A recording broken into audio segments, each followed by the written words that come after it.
Bonjour à toutes et à tous et bienvenue dans le condensé de l'actualité. Au Bénin, la Commission électorale nationale autonome Sénat a proclamé les résultats provisoires des élections communales du 11 janvier 2026. La liste des conseillers communaux ont été dévoilés dans la soirée du mardi 27 janvier 2026 au siège de l'institution. Les grands partis de la mouvance se sont partagés les 77 communes que compte le Bénin. Selon les résultats provisoires proclamés par la Sénat, l'Union progressiste Le Renouveau arrive en tête avec 48,92% des suffrages, soit 963 conseillers. Le bloc républicain totalise 852 conseillers, représentant 44,43% des voix. Quant à la Force Cori pour un Bénin émergent, elle recueille 6,65% des suffrages. Le parti de Paul Rompé n'a pas pu atteindre le seuil de 10% exigé par le code électoral et ne dispose donc d'aucun siège. À noter que le taux de participation de ce scrutin est de 36,67%.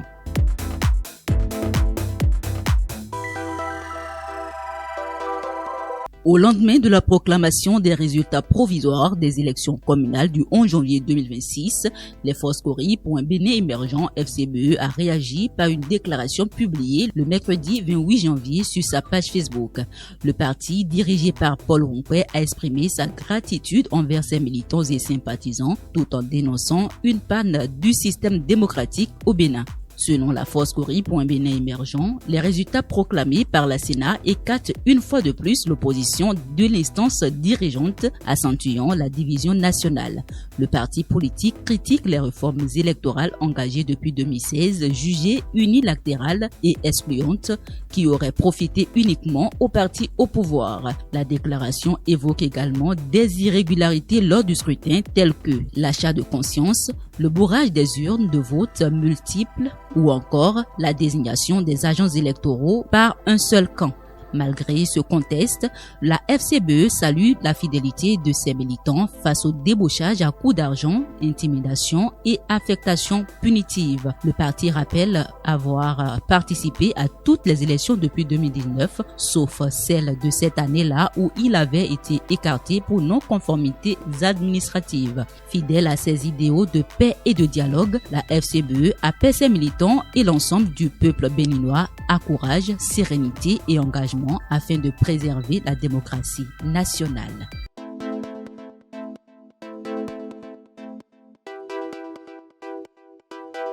Au Bénin, les demandes de nationalité des Afro-descendants connaissent une hausse depuis l'adoption de la loi numéro 2024-31 du 2 septembre 2024.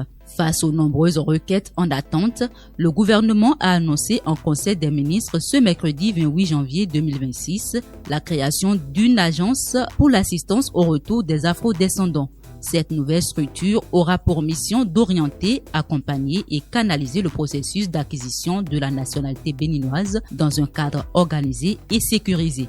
Elle mettra en place un guichet unique de formalités garantissant une meilleure lisibilité pour les bénéficiaires tout en préservant les prérogatives régaliennes de l'État. L'initiative vise à renforcer l'accueil et l'accompagnement des personnes éligibles et à assurer la cohérence de cette politique nationale sur le long terme.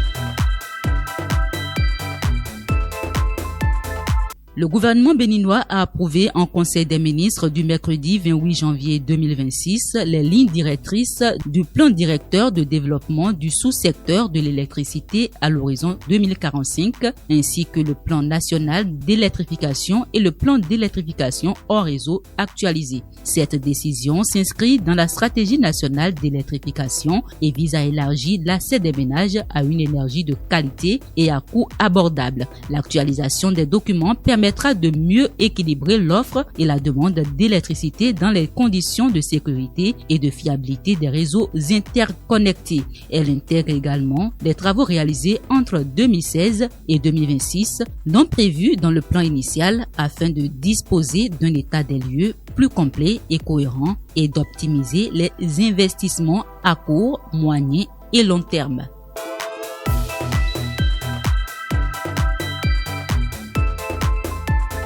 La presse béninoise est en deuil. Le journaliste Judikaël Baguidi est décédé ce mardi 27 janvier 2026 des suites d'une insuffisance rénale. Présentateur de l'émission Vivre en couple et directeur de publication du journal Écho de nos communes, il livrait depuis plusieurs années une lutte acharnée contre la maladie, partageant son quotidien de dialysé et ses appels à la solidarité sur les réseaux sociaux. Sa disparition constitue une perte pour le monde des médias béninois et relance le débat sur la prise en charge des maladies chroniques au Bénin.